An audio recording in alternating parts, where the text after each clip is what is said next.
The coming of the safety made bicycling universally popular. Till then it had been confined to the young men. I remember the bitter controversy that arose over the argument, should a lady ride a bicycle? It was some while before the dropped bar was thought of, and so in consequence she had to ride in knickerbockers. Very fetching they looked in them too, the few who dared, but in those days a woman's leg was supposed to be a thing known only to herself and God. Would you like it if your sister showed her legs, yes or no? Was always the formula employed to silence you. Did you venture a defence?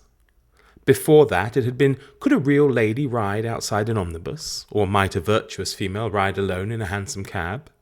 The woman question would seem to have been always with us. The landlady of an hotel on the Ripley Road, much frequented then by cyclists, went to the length of refusing to serve any rider who, on close inspection, turned out to be of the feminine gender, and the Surrey magistrates supported her. The contention was that a good woman would not, nay, could not, wear knickerbockers. Bloomers, they were termed. That consequently any woman who did wear bloomers must be a bad citizeness, in legal language, a disorderly person, and an innkeeper was not bound to serve disorderly characters. The decision turned out a blessing in disguise to the cycling trade. It stirred them to invention. To a bright young mechanical genius occurred the dropped bar. A bishop's wife, clothed in seemly skirts, rode on a bicycle through Leamington. Bicycling became the rage. In Battersea Park, any morning between 11 and 1, all the best blood in England could be seen solemnly pedalling up and down the half-mile drive that runs between the river and the refreshment kiosk. But these were the experts, the finished article. In shady bypaths, elderly countesses, perspiring peers, still in the wobbly stage, battled bravely with the laws of equilibrium, occasionally defeated, would fling their arms round the necks of hefty young hooligans who were reaping a rich harvest as cycling instructors. Proficiency guaranteed in 12 lessons. Cabinet ministers, daughters of 100 earls, might be recognised by the initiated, seated on the gravel, smiling feebly and rubbing their heads. Into quiet roads and side streets one ventured at the peril of one's limbs. All the world seemed to be learning bicycling. Sighting an anxious pedestrian, they would be drawn, as by some irresistible magnetic influence, to avoid all other pitfalls and make straight for him. One takes it that nowadays the human race learns bicycling at an age when the muscles are more supple, the fear of falling less paralysing to the nerves. Still, occasionally, of an early morning, one encounters the ubiquitous small boy pursuing an erratic course upon a wheel far and away too high for him, borrowed without permission, one assumes, from some still sleeping relative. With each revolution his whole body rises and falls. He seems to be climbing some Sisyphean staircase, but one feels no anxiety. One knows by some miracle he will, at the last moment, succeed in swerving round one, will shave the old lady with the newspapers by a hair's breadth, will all but run over the dog and disappear round the corner. Providence is helpful to youth. To the middle-aged it can be spiteful. The bicycle took my generation unprepared.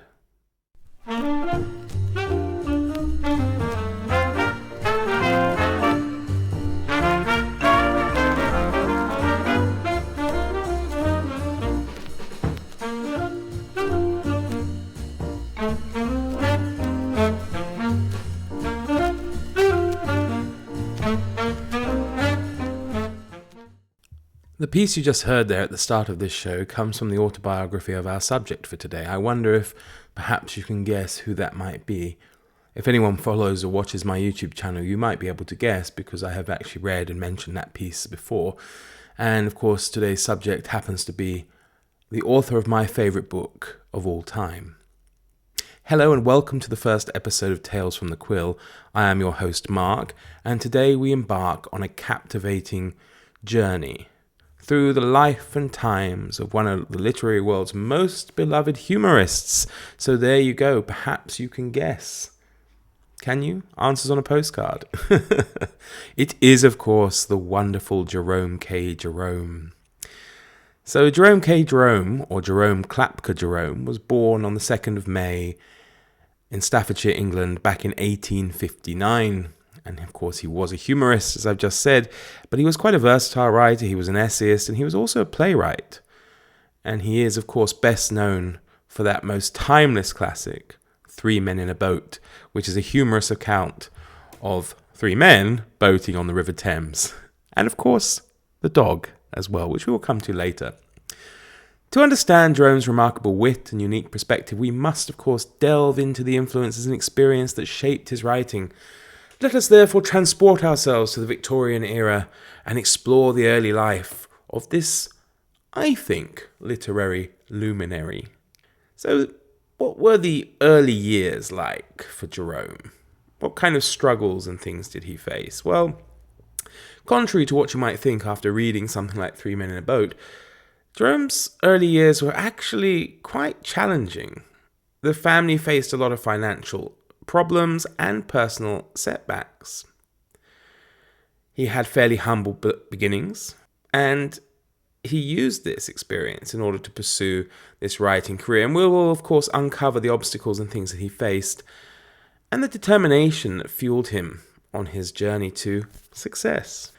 Jerome, as I said, was born in Staffordshire, in Walsall to be precise, at a place called Belsize House. His parents were Jerome Clapp and Marguerite Jones. Now, obviously the name Clapp has different connotations, especially as it's spelled C-L-A-P-P, and we'll come to that in a bit as well. His father worked as an ironmonger, and he also dabbled a little bit in architecture. Jerome had two sisters, Paulina and Blandina, and a brother called Milton, so that's very literary, but sadly he passed away at a very young age. Now, Jerome's registered name was actually Jerome Clapp Jerome, just like his father's altered name. The addition of Klapka to his name seems to have come later, and it may well have been inspired by an exiled Hungarian general, Georgi Klapka. As I mentioned, the family did face financial difficulties, and this was primarily due to Jerome's father's poor investments in the local mining industry. Debt collectors were a frequent sight at the Jerome household, and of course it left a lasting impression on the young Jerome. And he vividly describes his experiences in My Life and Times, which is his autobiography that was published in 1926. So ends my childhood. It remains in my memory as quite a happy time. Not till years later did I learn how poor we were, of the long and bitter fight that my father and mother were waging against fate. To me it seemed we must be rather fortunate folk. We lived in the biggest house in Sussex Street. It had a garden round three sides of it, with mignonette and nasturtiums that my mother watered of an evening. It was furnished more beautifully, I thought, than any house I'd ever seen, with china and fine pictures and a semi-grand piano by Collard and Collard in the drawing-room and damask curtains to the windows. In the dining-room were portraits of my father and mother by Muirhead, and when visitors came, my mother would bring out the silver teapot and the old Swansea ware that she would never let anyone wash but herself. We slept on mahogany bedsteads, and in my father's room stood the great chest. The topmost drawer was always locked up, but one day, when the proper time arrived, my father would open it, and then we should see what we would see. Even my mother confessed she did not know for certain what was hidden there. My father had been a great man, and was going to be again. He wore a silk hat and carried a walking stick with a gold head. My mother was very beautiful, and sometimes, when she was not working, wore silks and real lace, and had an Indian shawl that would go through a wedding ring. My sisters could sing and play, and always wore gloves when they went out.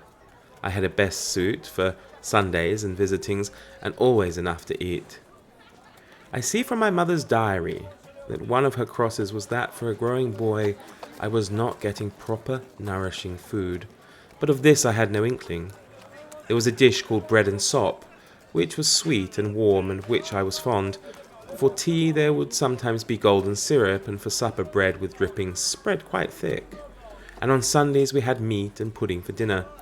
If all things are as my mother so firmly believed, she has long known that her fears were idle, that notwithstanding I grew up to be an exceptionally strong and healthy man.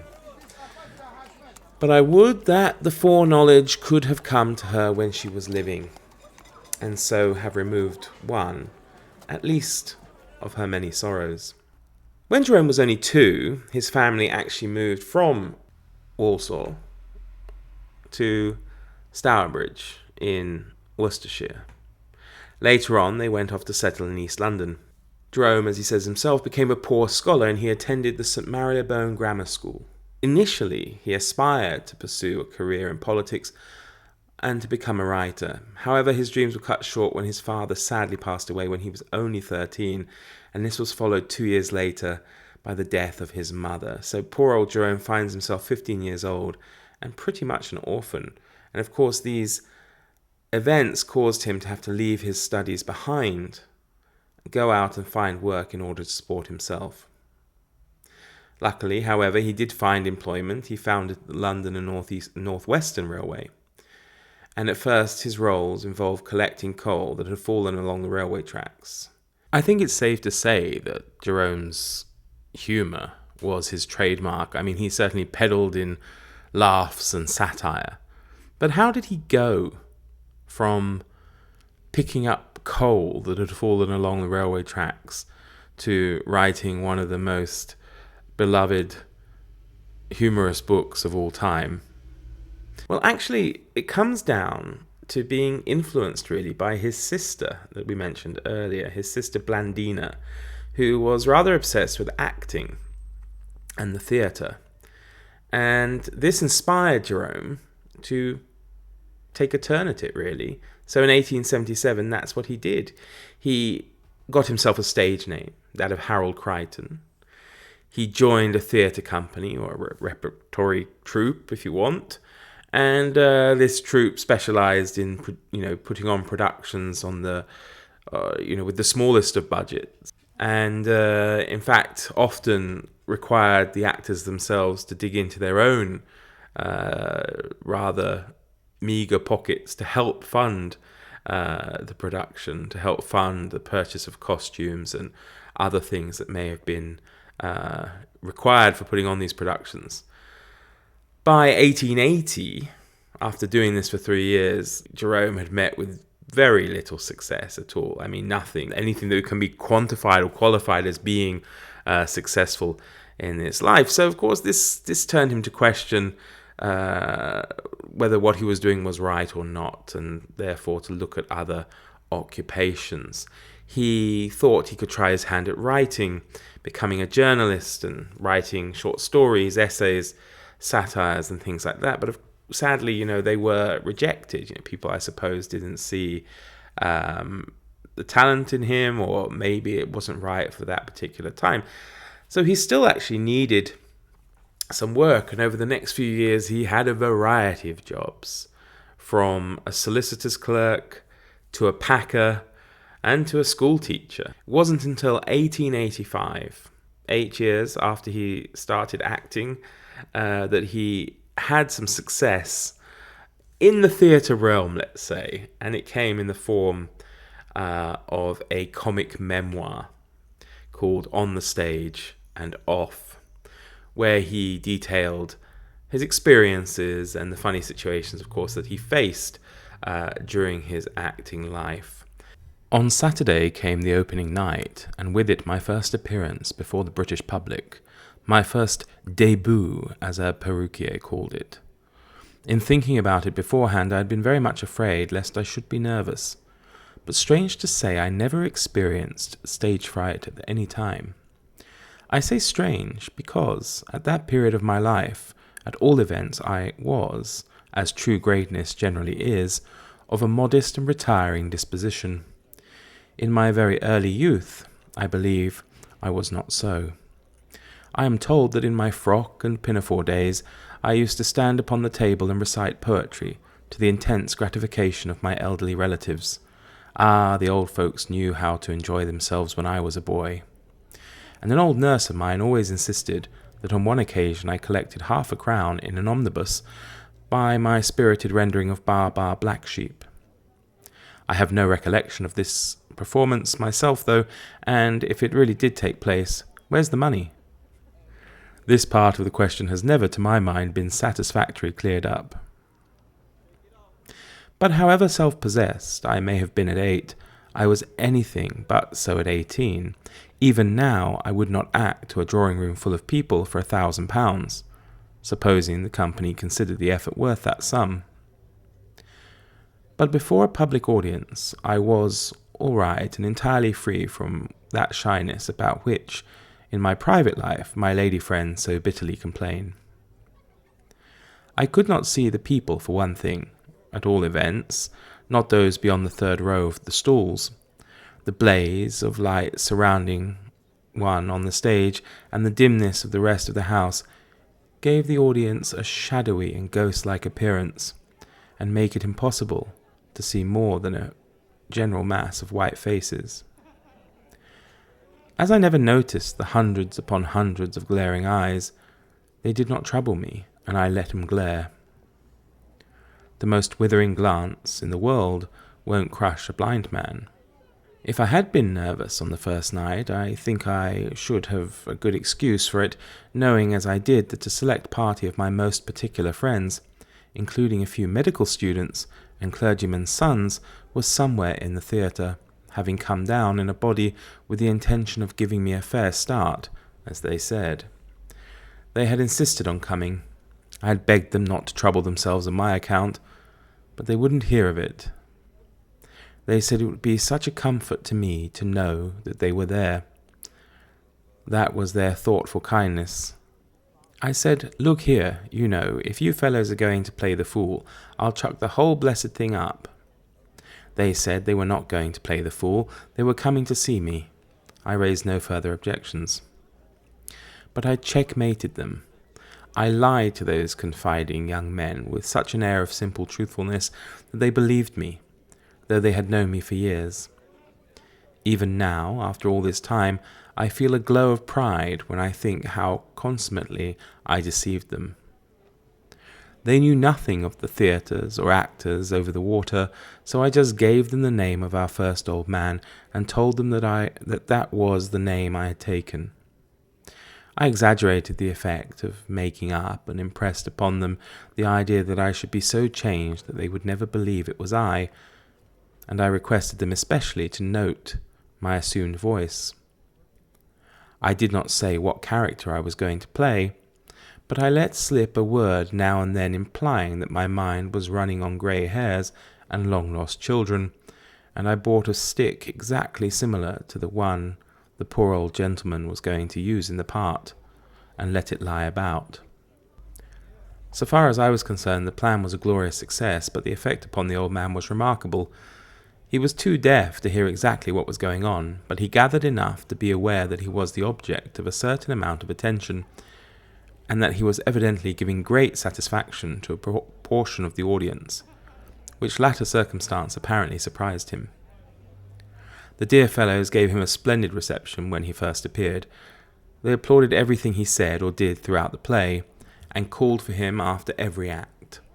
They encored his defiance of the villain, and, when he came on without his hat in a snow scene, they all pulled out their pocket handkerchiefs and sobbed aloud. At the end they sent a message round to tell him to hurry up, as they were waiting for him at the stage door. An announcement that had the effect of sending him out by the front way in wonderfully quick time. On the whole, that first night passed off pretty well. First nights are trying times at all theatres. The state of excitement behind the scenes is at fever heat, and the stage manager and the head carpenter become positively dangerous.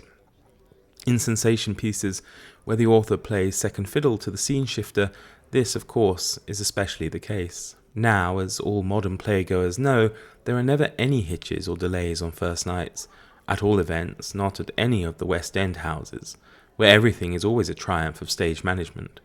But in my time, hitches on first nights were the rule rather than the exception, and when a scene was got through without any special mishap, we felt we were entitled to shake hands with one another. I remember one first night at a London theatre where the sensation was to be the fall of a house, crushing the villain literally at the end of the fourth act. Great expectations were entertained about this effect.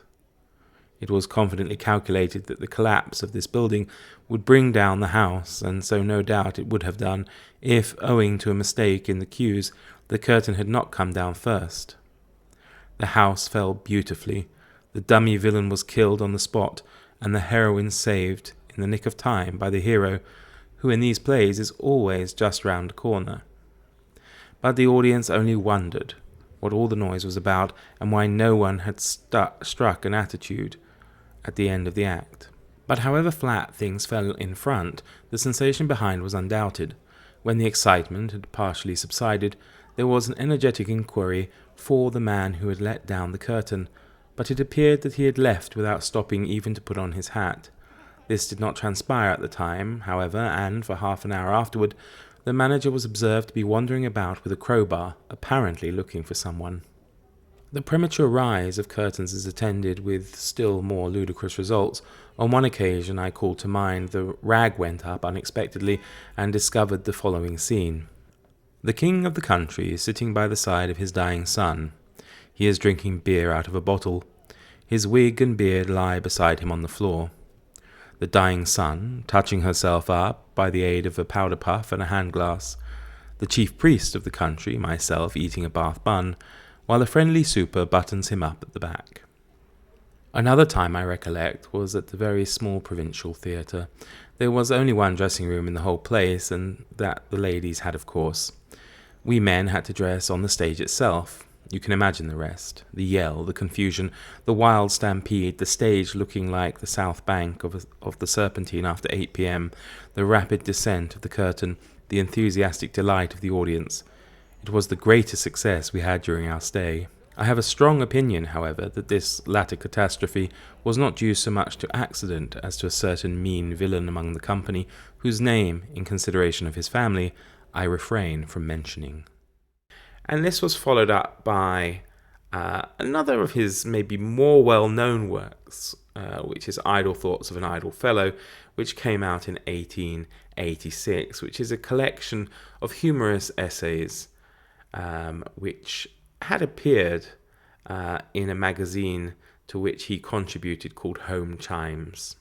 Now, this is a subject on which I flatter myself I really am au fait.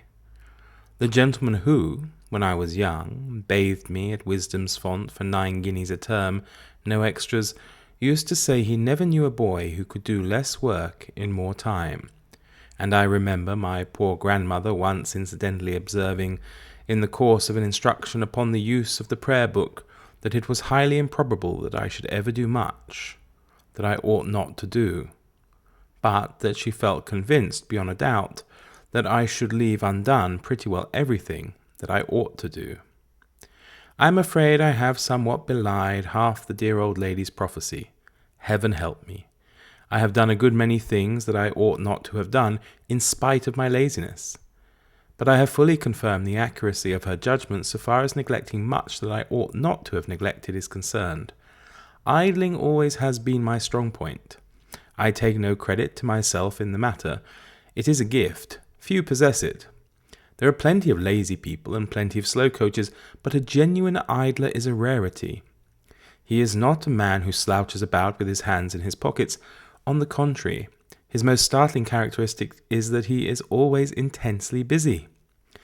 It is impossible to enjoy idling thoroughly unless one has plenty of work to do. There is no fun in doing nothing when you have nothing to do. Wasting time is merely an occupation, then, and a most exhausting one. Idleness, like kisses, to be sweet, must be stolen. Many years ago, when I was a young man, I was taken very ill. I never could see myself that much was the matter with me, except that I had a beastly cold, but I suppose it was something very serious, for the doctor said that I ought to have come to him a month before, and that if it, whatever it was, had gone on for another week, he would not have answered for the consequences. It is an extraordinary thing, but I never knew a doctor called into any case yet. But what it transpired that another day's delay would have rendered cure hopeless. Our medical guide, philosopher, and friend is like the hero in a melodrama. He always comes upon the scene just, and only just, in the nick of time. It is Providence, that's what it is. Well, as I was saying, I was very ill and was ordered to Buxton for a month, with strict injunctions to do nothing whatever all the while I was there. Rest is what you require, said the doctor. Perfect rest. It seemed a delightful prospect. This man evidently understands my complaint, said I, and I pictured to myself a glorious time, a 4 weeks dolce far niente, with a dash of illness in it. Not too much illness, but just illness enough, just sufficient to give it the flavour of suffering and make it poetical. I should get up late, sip chocolate, and have my breakfast in slippers and a dressing gown. I should lie out in the garden in a hammock and read sentimental novels with a melancholy ending, until the book should fall from my listless hand, and I should recline there dreamily gazing into the deep blue of the firmament, watching the fleecy clouds floating like white-sailed ships across its depths, and listening to joyous songs of the birds and the low rustling of the trees. Or, on becoming too weak to go out of doors, I should sit propped up with pillows at the open window of the ground floor front and look wasted and interesting, so that all the pretty girls would sigh as they passed by. And twice a day I should go down in a bath chair to the colonnade to drink the waters. Oh, those waters! I knew nothing about them then, and was rather taken with the idea. Drinking the waters sounded fashionable and Queen Annified, and I thought I should like them, but after the first 3 or 4 mornings, Sam Weller's description of them as having a taste of warm flat irons conveys only a faint idea of their hideous nauseousness. If anything could make a sick man get well quickly, it would be the knowledge that he must drink a glassful of them every day until he was recovered. I drank them neat for 6 consecutive days, and they nearly killed me. But after then I adopted the plan of taking a stiff glass of brandy and water immediately on top of them, and found much relief thereby. I have been informed since, by various eminent medical gentlemen, that the alcohol must have entirely counteracted the effects of the chalybeate properties contained in the water. I am glad I was lucky enough to hit upon the right thing. But drinking the waters was only a small portion of the torture I experienced during that memorable month, a month which was, without exception, the most miserable I have ever spent. During the best part of it, I religiously followed the doctor's mandate and did nothing whatever, except moon about the house and garden and go out for 2 hours a day in a bath chair. That did break the monotony to a certain extent. There is more excitement about bath chairing, especially if you are not used to the exhilarating exercise that might appear to the casual observer. A sense of danger, such as a mere outsider might not understand, is ever present to the mind of the occupant. He feels convinced every minute that the whole concern is going over, a conviction which becomes especially lively whenever a ditch or a stretch of newly macadamized road comes into sight. Every vehicle that passes he expects is going to run into him, and he never finds himself ascending or descending a hill without immediately beginning to speculate upon his chances, supposing, as seems extremely probable, that the weak-kneed controller of his destiny should let go. But even this diversion failed to enliven after a while, and the ennui became perfectly unbearable. I felt my mind giving way under it. It is not a strong mind, and I have thought it would be unwise to tax it too far. So somewhere about the 20th morning I got up early, had a good breakfast, and walked straight off to Hayfield, at the foot of the Kinderscout. A pleasant, busy little town, reached through a lovely valley and with 2 sweetly pretty women in it. At least they were sweetly pretty then. One passed me on the bridge, and I think smiled, and the other was standing at an open door making an unremunerative investment of kisses upon a red-faced baby. But it is years ago, and I dare say they have both grown stout and snappish since that time. Coming back, I saw an old man breaking stones, and it roused such strong longing in me to use my arms that I offered him a drink to let me take his place. He was a kindly old man, and he humoured me. I went for those stones with the accumulated energy of 3 weeks, and did more work in half an hour than he had done all day. But it did not make him jealous. Having taken the plunge, I went further and further into dissipation, going out for a long walk every morning and listening to the band in the pavilion every evening. But the days still passed slowly, notwithstanding, and I was heartily glad when the last one came and I was being whirled away from gouty, consumptive Buxton to London with its stern work and life. I looked out of the carriage as we rushed through Hendon in the evening. The lurid glare overhanging the mighty city seemed to warm my heart, and when, later on, my cab rattled out of St. Pancras Station, the old familiar roar that came swelling up around me sounded the sweetest music I had heard for many a long day. I certainly did not enjoy that month's idling. I like idling when I ought not to be idling, not when it is the only thing I have to do. That is my pig-headed nature. The time when I like best to stand with my back to the fire calculating how much I owe is when my desk is heaped highest with letters that must be answered by the next post. When I like to dawdle longest over my dinner is when I have a heavy evening's work before me, and if for some urgent reason I ought to be up particularly early in the morning, it is then, more than any other time, that I love to lie an extra half-hour in bed. Ah, how delicious it is to turn over and go to sleep again, just for 5 minutes. Is there any human being, I wonder, besides the hero of a Sunday school tale for boys, who ever gets up willingly? There are some men to whom getting up at the proper time is an utter impossibility. If 8 o'clock happens to be the time they should turn out, then they lie till 8:30. If circumstances change and 8:30 becomes early enough for them, then it is 9 before they can rise. They are like the statesman of whom it was said that he was always punctually half an hour late.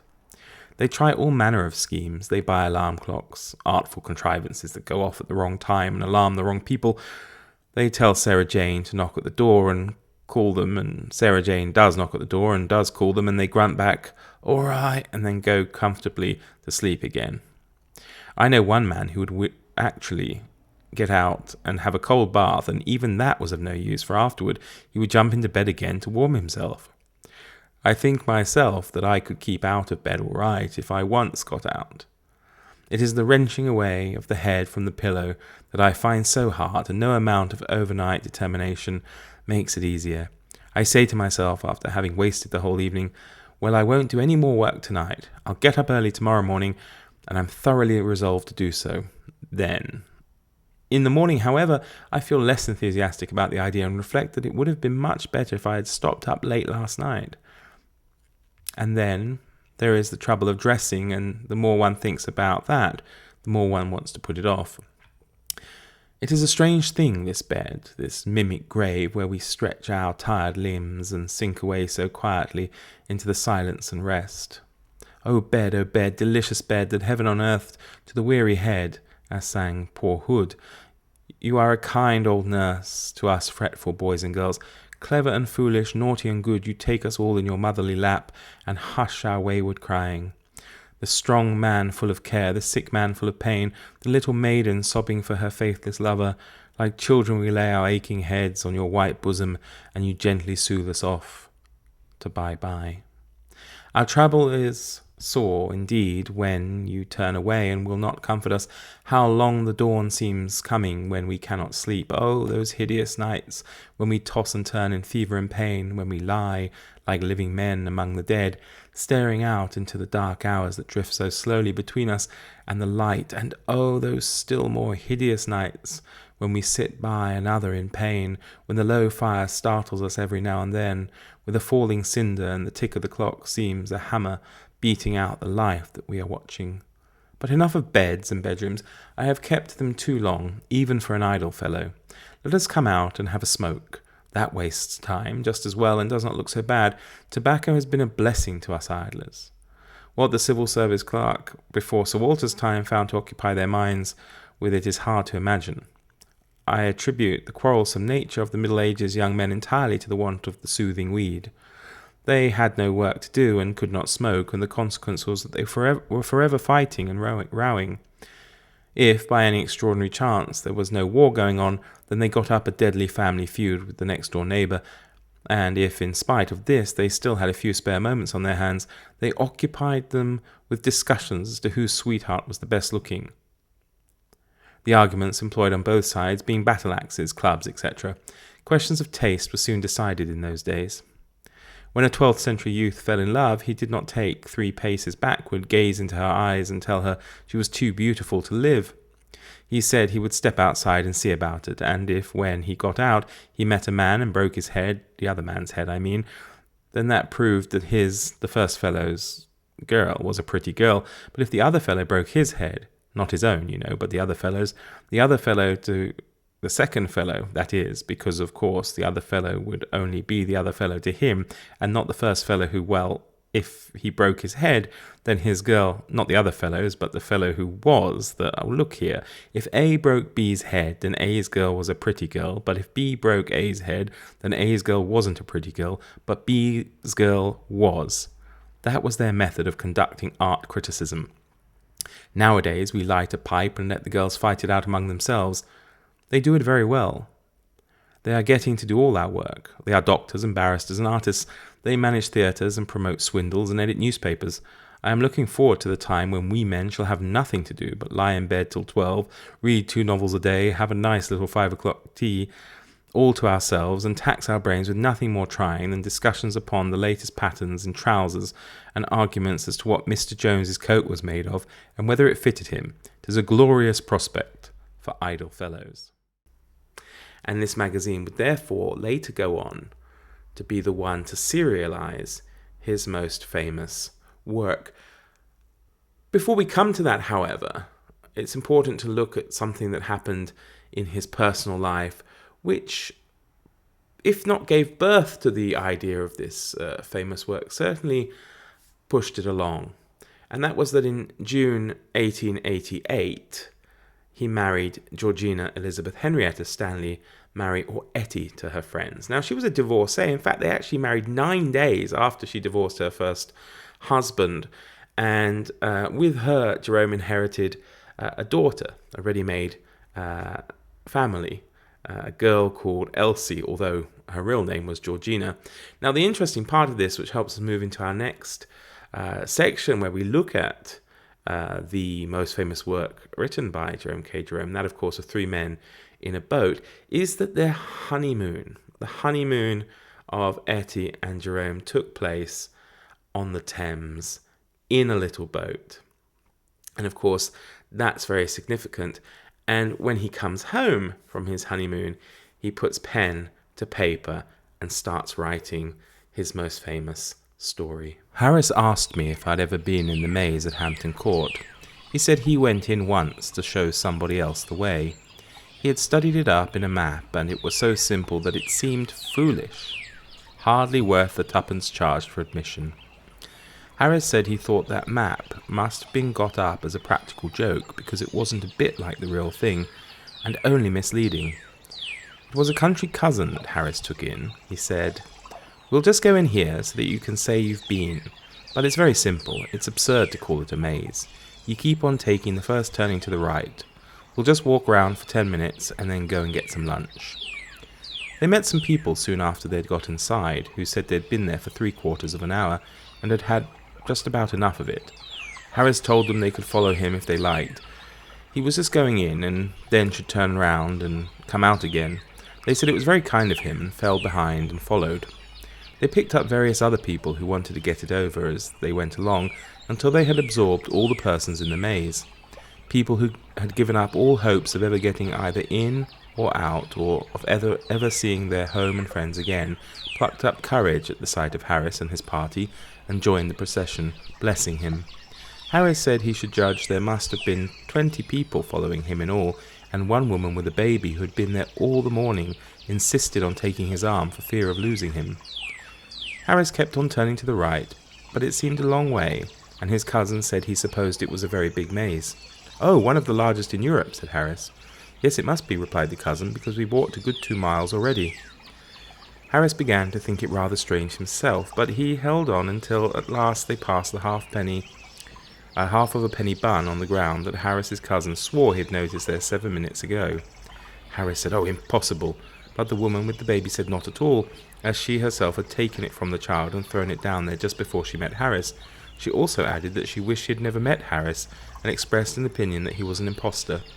That made Harris mad, and he produced his map and explained his theory. "The map may be all right enough," said one of the party, "if you know whereabouts in it we are now." Harris didn't know, and suggested that the best thing to do would be to go back to the entrance and begin again. For the beginning again part of it, there was not much enthusiasm, but with regard to the advisability of going back to the entrance, there was complete unanimity, and so they turned and trailed after Harris again, in the opposite direction.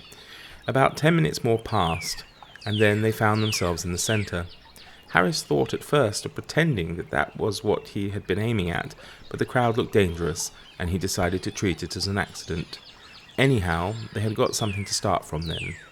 They did know where they were, and the map was once more consulted, and the thing seemed simpler than ever, and off they started for the 3rd time. And 3 minutes later, they were back in the centre again. After that, they simply couldn't get anywhere else. Whatever way they turned brought them back to the middle.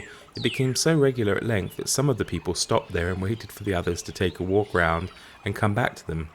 Harris drew out his map again after a while, but the sight of it only infuriated the mob, and they told him to go and curl his hair with it.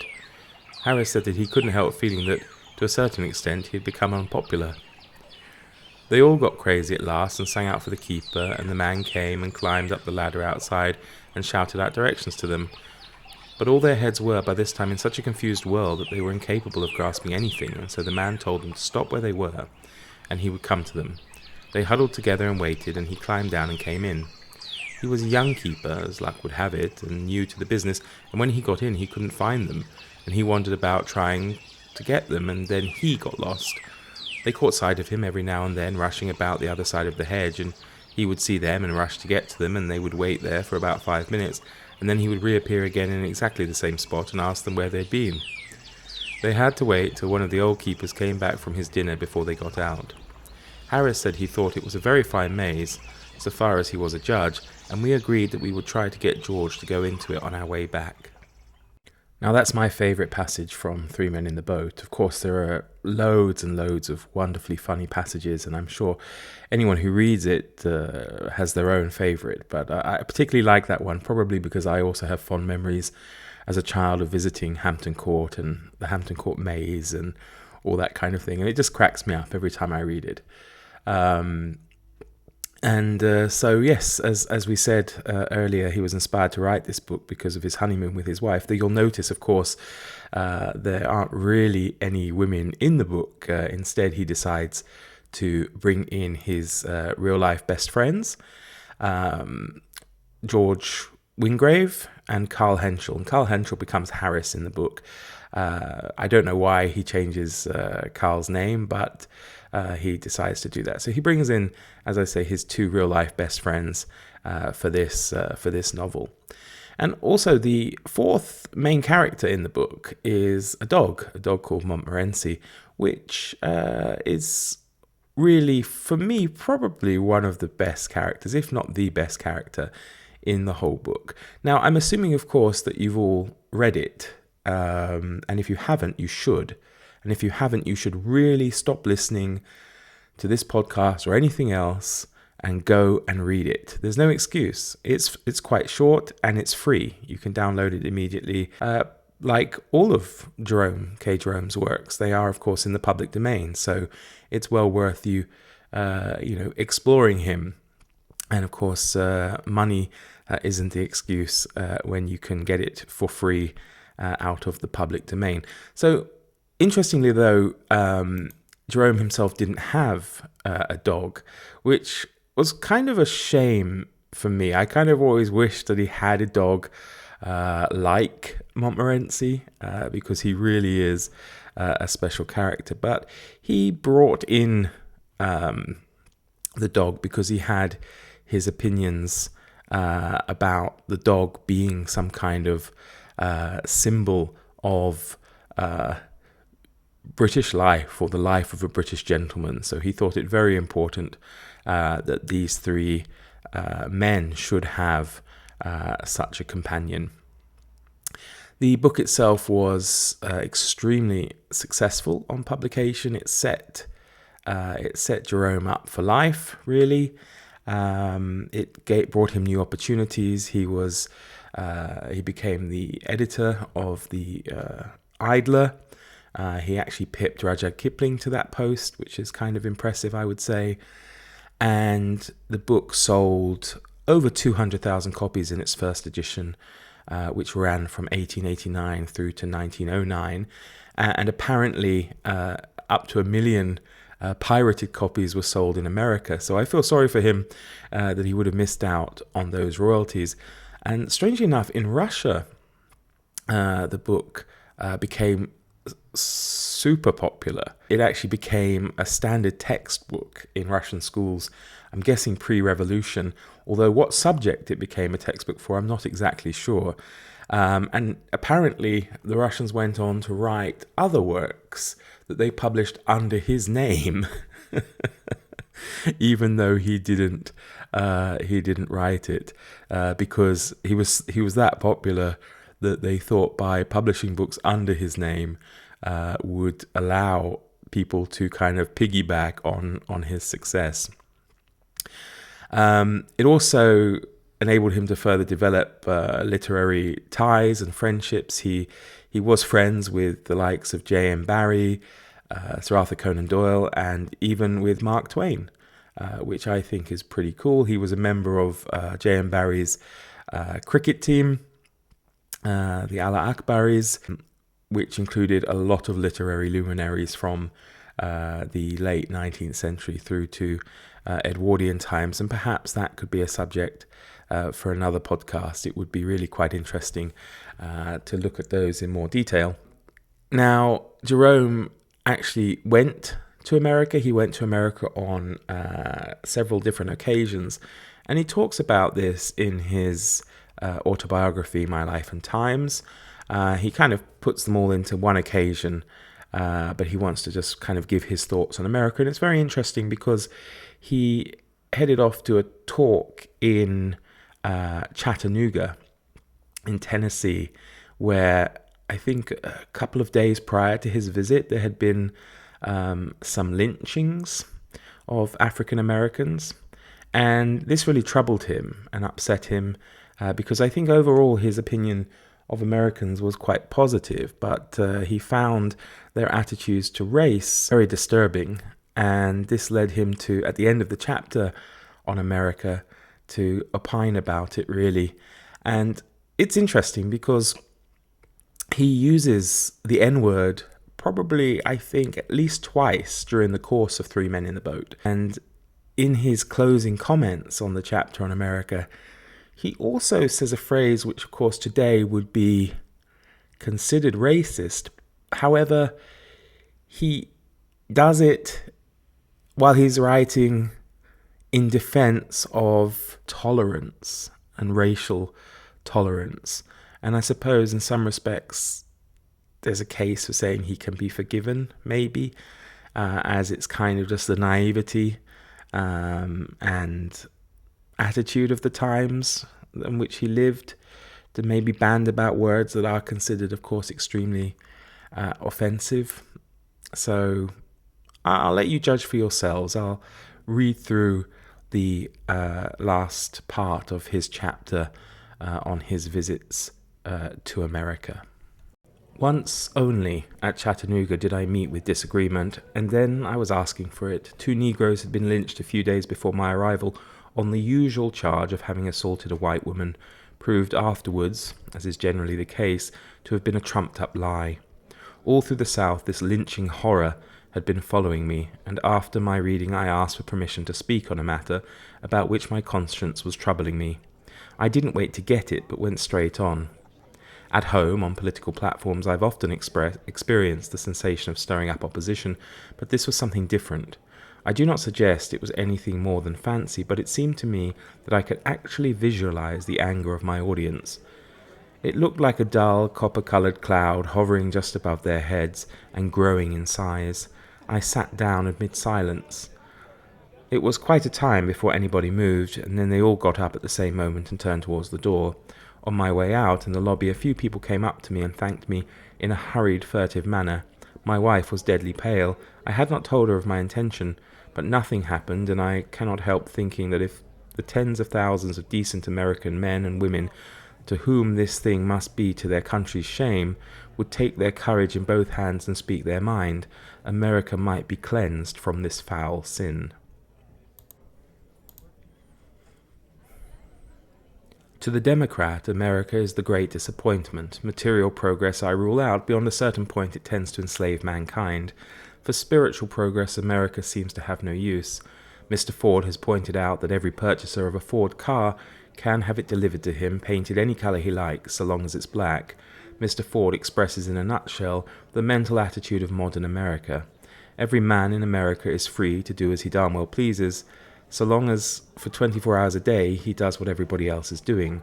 Every man in America is free to speak his mind so long as he shouts with the crowd. He has not even Mr. Pickwick's choice of choosing his crowd.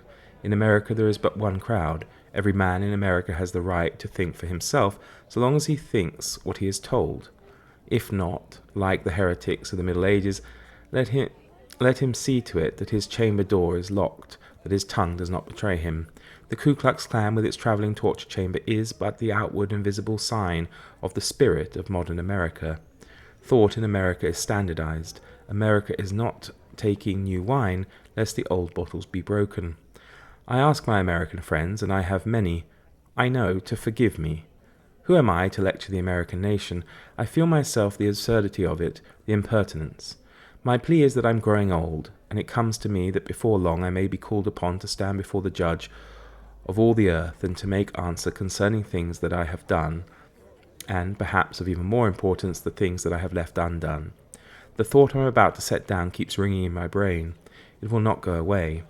I am afraid any longer to keep silence. There are many of power and authority who could have spoken it better. I would it had not been left to me. If it make men angry, I am sorry. The treatment of the Negro in America calls to heaven for redress. I have sat with men who amid vile jokes and laughter told of old, and I'll leave it out here because he uses a very strong word, but needless to say it applies to people of colour, being slowly roasted alive, told how they screamed and writhed and prayed, how their eyes rolled inward as the flames crept up till nothing could be seen but two white balls. They burn mere boys alive, and sometimes women. These things are organised by the town's leading citizens. Well-dressed women crowd to the show. Children are lifted up on their father's shoulders. The law, represented by grinning policemen, stands idly by. Preachers from their pulpits glorify these things and tell their congregation that God approves. The southern press roars its encouragement. Hangings, shootings would be terrible enough.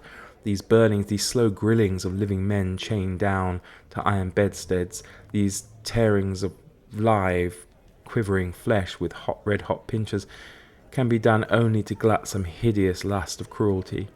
The excuse generally given is an insult to human intelligence. Even if true, it would be no excuse. In the majority of cases, it is not even pretended. The history of the Spanish Inquisition unrolls no greater shame upon the human race. The auto de fe, at least, was not planned for the purpose of amusing a mob. In the face of this gigantic horror, the lesser sufferings of the Negro race in America may look insignificant. But there must be tens of thousands of educated, cultured men and women cursed with the touch of the tar-brush, to whom life must be one long tragedy. Shunned, hated, despised, they have not the rights of a dog. From no white man dare they even defend the honour of their women. I have seen them waiting at the ticket offices, the jibe and butt of the crowd, not venturing to approach it till the last white man was served. I have known a woman in the pains of childbirth make to travel in the cattle wagon. For no injury at the hands of any white man is there any redress. American justice is not colourblind. Will the wrong never end? Now you see there, it's definitely something he feels very strongly about, although of course I'm sure a lot of people will take issue when he uses the expression tens of thousands of educated, cultured men and women cursed with the touch of the tar brush. However, I just think he's in that respect a product of his times, but at least he is recognizing that there are, of course, thousands upon thousands of educated and cultured men and women of colour out there, which I think is very forward-thinking of his time. But of course he's not alone. I mean, he took up several causes even back in England. One perhaps I shall talk about in a later episode, but he joins in with the likes of J.M. Barrie and Arthur Conan Doyle to undo this particular wrong of a person of colour in the UK who's falsely accused of wrongdoings, and begin this kind of letter-writing campaign, of which I will talk about in some later episode. So it was that Jerome continued to travel and tour, and of course continued to write. In 1898 he went on a holiday to Germany, which inspired the sequel to Three Men in a Boat, Three Men on the Bummel, about the same characters cycling through the Black Forest in Germany. It was also a success, though of course nothing he wrote came close to the success really of Three Men in a Boat. And as time went on, storm clouds of war started to emerge over Europe, and the First World War broke out. At the time, Jerome was 55 years old, but he wanted to do his bit, and he was rejected by the British Army.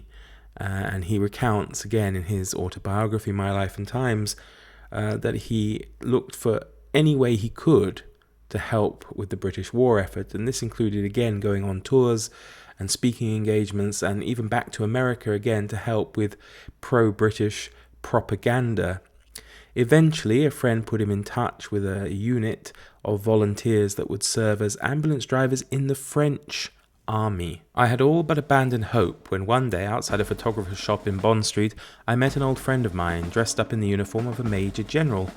As I took it to be at first sight, he could have knocked me down with a feather. I knew him to be over 50, if a day. The last time I had seen him, about 3 weeks before, had been in his office. He was a solicitor. I had gone to him about some tea leaves my wife had been saving up. She was afraid of getting into trouble for hoarding. He shook hands haughtily. "Sorry, I can't stop," he said. "I'm sailing from Southampton tonight. Must look in at the French legation."